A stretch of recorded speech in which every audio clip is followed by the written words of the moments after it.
اعوذ باللہ من الشیطان الرجیم۔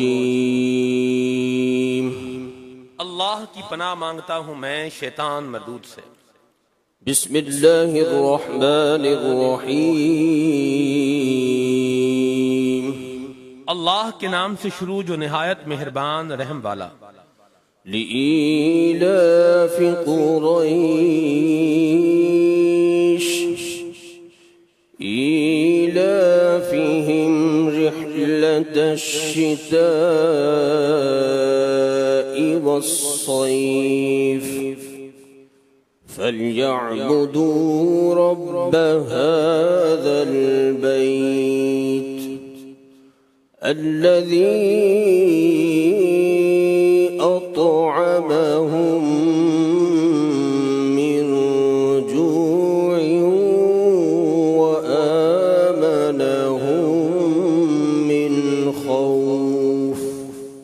آسان ترجمہ قرآن کنز العرفان۔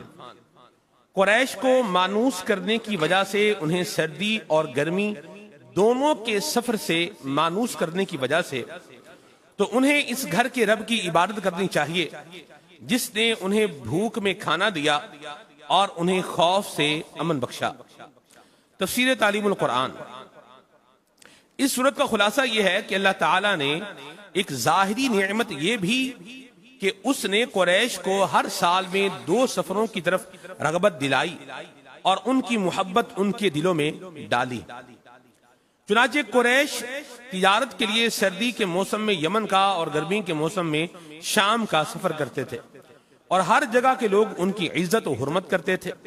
یہ امن کے ساتھ تجارتیں کرتے، ان تجارتوں سے فائدہ اٹھاتے، اور مکہ مکرمہ جہاں نہ کھیتی ہے نہ معاش کے اسباب، وہاں رہائش رکھنے کے لیے مسلسل سرمایہ پہنچاتے۔ ان پر اللہ تعالیٰ کی یہ نعمت ظاہر ہے، تو چاہیے کہ وہ اس نعمت کا شکر ادا کرتے ہوئے کعبہ معظمہ کے رب کی عبادت کریں۔ بعض مفسرین نے فرمایا کہ خوف سے امن بخشنے سے مراد یہ ہے کہ تاجدار رسالت صلی اللہ تعالی علیہ وآلہ وسلم کی برکت سے انہیں خوف سے امان عطا فرمائی۔ اہم باتیں۔ نمبر 1، قریش اس قبیلے کا نام ہے جس میں سید المرسلین صلی اللہ تعالی علیہ وآلہ وسلم کی ولادت مبارکہ ہوئی۔ نمبر 2، کفار بھی شرعی عبادات کے مکلف ہیں کہ ایمان لائیں اور عبادت کریں۔ نمبر 3، کفر کی حالت میں کوئی نیکی صحیح عبادت نہیں، کیونکہ کفار مکہ طواف، حج، عمرہ اور حاجیوں کی خدمت کرتے تھے، مگر انہیں کل عدم قرار دے دیا گیا۔ نمبر 4، بھوک اور خوف 2 ایسی چیزیں ہیں جو معاشرے میں گناہوں اور بدکاریوں کی تعداد میں اضافہ کرنے، جرائم کی شرح بڑھانے، بے امنی پھیلانے میں انتہائی اہم کردار ادا کرتی ہیں، جبکہ ان چیزوں کا دور ہو جانا معاشرے میں پاکیزہ ماحول اور امن قائم کرنے میں بہت معاون ہے۔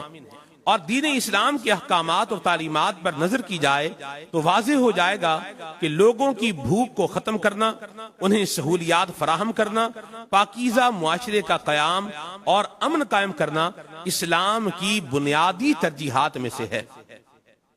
صدق اللہ العظیم۔